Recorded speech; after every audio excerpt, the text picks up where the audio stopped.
안녕하세요. 서지원입니다. 오늘은 지난번에 저희가 리서치 페이퍼 라이팅에 대해서 조금 논의를 해봤었는데요. 그거에서 연결을 해가지고 이제 또 중요한 한 부분을 얘기를 해보려고 합니다. 그래서 오늘 얘기로 조금 들어가 보도록 하겠습니다. 그래서 우리가 리서치를 쓸 때, 가장 중요하게 생각하는 게 어떤 거라고 생각을 하세요? 저 같은 경우는 이제 어떤 theoretical contribution이라고 생각을 하거든요. 많은 분들이 이제 그렇게 생각을 하실 거예요. 근데 이제 theoretical contribution이 나오려면 사실은 기본적으로 리서치 갭이 먼저 나와줘야 됩니다. 그래야지 거기서부터 이제 contribution이 나올 수가 있거든요. 그래서 리서치 갭을 여러분들이 이제 사실은 주장을 하고 이게 리서치 갭이다라고 페이퍼에 쓰시기 위해서는 기존에 연구가 되어 있던 거를 많이 아셔야지 갭을 아실 수 있겠죠. 그래서 기존에 내가 연구하려고 하는 주제에 있어서 기존의 연구들을 많이 읽어보셔야 되는데 그걸 읽어보시면서 특히 이제 연대기순으로 많이 보시면 좋아요. 옛날 거부터. 그 다음에 이제 가장 최근에 나온 페이퍼들을 보시면서, 최근 거를 좀 보시면서 거기서 어떤 연구들이 돼 있고 어떤 게 안 돼 있고 이런 것들을 좀 보시면은 좋고요. 또 최근 것들을 사이테이션을 하지 않으면 리뷰어가 분명히 얘기를 합니다. 너 리서치 갭 얘기하는데 최근에 나온 거는 언급하지 않으면서 어떻게 리서치 갭이라고 얘기해? 그렇잖아요. 말이 되는 얘기잖아요. 그러니까 최근에 리서치에서 혹시 그 갭을 필링했을 수 있잖아요. 그렇기 때문에 가장 최근 리서치를 보라고 말씀을 드리는 거고요. 근데 리서치를 이제 그거를 보시면서 어떤 게 됐고 어떤 게 안 됐고 이런 것들을 파악을 하신 후에 그걸 베이스로 해서 리서치 갭을 찾으시는 건데 그 리서치 갭이 명확하게 이제 페이퍼에서 주장이 되고 나와줘야지 그걸 통해서 이제 리서치 퀘스천이 정확하게 나와지게 됩니다. 왜냐하면 리서치 갭을 필하기 위해서 내가 이런 연구를 한다. 그래서 그게 어떤 리서치 퀘스천이랑 연결이 되는 거거든요. 그래서 이게 이제 그런 일련의 이렇게 프로세스가 쭉 연결이 되어야 되고요. 리서치 임플리케이션이 있는데 리서치 임플리케이션이 그 나의 연구를 통해서 이제 결론적으로 이제 주장하려고 하는 내용들인데 그러면 그 주장들이 그 리더들한테 뭘 얘기하고 싶은지 그리고 그 찾아낸 것들이 왜 중요한지 사실 이런 모든 얘기들이 리서치 퀘스천이랑 연결이 돼 있잖아요. 앞부분에. 그래서 리서치 갭하고 리서치 퀘스천은 인트로덕션을 얘기하고 그 다음에 어떤 지금 리서치 임플리케이션에 대한 것들은 이제 주로 디스커션에서 다루게 되는데 이게 서로 이게 꽉 이렇게 맞아 떨어져야지 좋은 페이퍼라고 할 수 있겠습니다. 그러면 contribution, 내 페이퍼의 contribution 두 가지 타입이 있을 수 있죠. 첫 번째는 이제 contribution to the literature, 그러니까 theoretical contribution이 있겠는데요. 그거는 당연하게 리서치 갭에서 나와줘야 되는 거고 그럼 리서치 갭은 어떻게 찾으시나요? 저 같은 경우도 이제 박사생 1년차일 때 와, 어떻게 리서치 갭을 찾지? 그 많은 리서치가 이루어졌는데 와, 나는 리서치 못하겠다 막 이런 생각이 들었었어요. 근데 이제 여러분들이 리서치 디자인 수업이라든지 여러 다양한 수업을 들으시면서 이제 아이디어를 얻으셨겠지만 뭐 주로 나의 데이터나 어떤 분석 방법에서 나오는 경우도 있고 그 다음에 theoretical frame에서 나오는 경우도 있습니다. 예를 들어서 데이터 쪽을 보시면 기존에는 어떤 1년치만 했는데 나는 뭐 롱지튜드널로 볼 수 있다든지 그 다음에 어떤 매저에 있어서 기존에는 굉장히 심플하게 하나로 매저 있는데 나는 그걸 막 쪼개가지고 굉장히 다차원적으로 볼 수 있다든지 이런 부분도 충분히 리서치 갭이 될 수 있고요.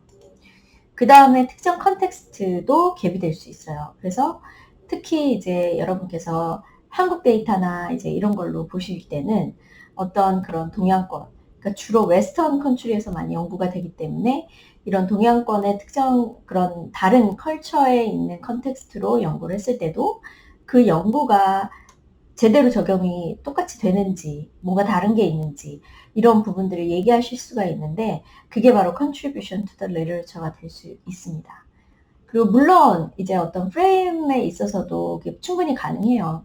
그래서 프레임을 짜실 때도 기존에는 뭐 전체 프로세스 중에서 이 부분만 봤는데 난 여기다 이것까지 붙여서 볼 수 있어 라든지, 그 다음에 기존에는 이 부분을 굉장히 뭐 전체를 커버하지 못했는데 난 전체를 커버할 수 있다라든지, 이런 식으로 얘기하시면서 어떤 컨트리뷰션에 대해서 주장을 하실 수가 있습니다. 그 다음에 두 번째는 practical contribution이에요. 특히 파 같은 경우도 practical contribution을 중요하게 여겨서 그 앞에 이제 practitioner들한테 할 수 있는 어떤 몇 가지 분리 포인트를 써서 내라고 하거든요. 그럴 정도로 요즘에는 굉장히 practical contribution도 중요하게 생각을 하고요. 그러면 요거는 주로 제 파인딩에서 많이 나오겠죠. 내가 찾은 어떤 분석을 통해서 나온 결과들, 이 파인딩이 어떻게 이제 그런 프랙티셔너들한테 도움이 될 거냐, 그런 거겠죠. 그래서 요거 주로 이제 디스커션에 많이 포함이 되게 됩니다. 그래서 디스커션에 주로 많이 포함이 되는데, 이렇게 중요한 어떤 그 리서치 리서치 퀘션, 거기서부터 나오는 theoretical contribution, 그 다음에 practical contribution, 이런 여러 가지 implication들, 이런 부분들이 하나로 꽉 짜여지고 그것들을 설명을 해야지 이제 될 텐데요. 그러면 이걸 처음에 페이퍼를 쓰실 때 이걸 어떻게 정립을 해나가야 될까요? 어떻게 하면 좋을까요? 이런 생각이 드시잖아요. 그래서 요즘에 이런 페이퍼들 많이 이제 있습니다. 그 theoretical framework을 많이 그림으로 보여주는 페이퍼들 많아요. 저도 이제 많이 그렇게 하거든요. 왜냐면 그게 어떤 이제 solid한 아이디어를 여러분의 머릿속에도 갖게 도와주고요. 그 다음에 이게 페이퍼에 포함이 되면 읽으시는 분들도 이걸 보시면서 페이퍼의 전체적인 그림을 파악하시는 데 굉장히 도움이 많이 되거든요. 그래서 리뷰어 분들도 이런 걸 요구하시는 분들이 있으세요. 그래서 초기 단계부터 이런 것들을 좀 그려보시면, 아, 내가 어떤 분석을 써야 돼, 어떤 분석 기법을 써야 되겠구나, 어떤 띠오리를 써야 되겠구나, 이런 것들을 훨씬 쉽게 찾을 수 있고 정확하게 이제 의사결정을 하는데 도움을 많이 주게 됩니다. 그래서 이제 요게 이제 얘인데 제가 썼던 거예요. 그래서 이게 어떻게, 요거는 요렇게 가고 이거는 이렇게 가고 이거는 뭐 이런 식으로 그림을 한번 처음에는 손으로 많이 그려보시고, 그 다음에 그러면서 이게 리서치 이제 요 프레임이 머리에 들어오시면 그거를, 그러면 이거를 실질적으로 어떻게 분석을 하실 것인가, 이렇게 생각을 하실 수가 있는 거죠. 그래서 이런 것들이 잘 되어 있는 페이퍼들이 사실은 이제 좋은 리서치 페이퍼고요. 그 다음에 여러분들이 쓰실 때 뭐 앞에서부터 쭉 쓰시는 분들도 있을 수 있고요. 저처럼 이제 왔다 갔다 하면서 쓰는 사람도 있을 텐데, 그럴 때 이제 여러분들이 특히나 리서치 퀘스천 같은 경우는 그 마지막에 투고하시기 전에 꼭 반드시 한 번 더 보시면서 내 파인딩이랑 이게 제대로 연결이 잘 맞춰져 있는지, 뭔가 조금 퀘스천을 좀 더 스페시픽하게 바꿔야 될 필요는 없는지, 이런 것들을 다시 한번 보시면 더 좋을 것 같아요. 내 생각에는, 그러니까 어떠의 생각에는 이 정도면 되지 않았을까 해서 보냈는데도 꼭 이제 리뷰어들이 많이 이제 조금 이렇게 피드백을 많이 주시더라고요. 이걸 좀 바꿔라, 이런 식으로. 그래서 파인딩이랑 잘 매칭이 됐는지, 이런 것들. 그러니까 굉장히 이게 구조가 잘 짜여져 있으려면 아까 말씀드렸던 것처럼 리서치 캡, 리서치 퀘션, 그 다음에 나의 데이터, 나의 theoretical framework, 그 다음에 데이터 분석, 그 다음에 거기서부터 나온 파인딩이 잘 컨트리뷰션까지 연결이 되고, 어떤 이런 일련의 과정들이 쫙 연결이 잘 되어 있으면 좋은 페이퍼라고 할 수 있다는 점 다시 한번 말씀을 드리고 싶어요.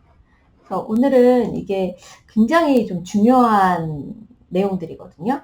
그러니까 리서치 페이퍼는 사실은 지금 오늘 방금 말씀드린 게 뭐 가장 중요한 에센스라고 말씀을 드릴 수 있을 것 같습니다. 그래서 오늘은 여기까지 제가 말씀을 드리고요. 궁금하신 거 있으시면 언제든지 편하게 저한테 질문 주시면 최대한 답변을 드리도록 하겠습니다. 오늘도 들어주셔서 감사합니다. 안녕히 계세요.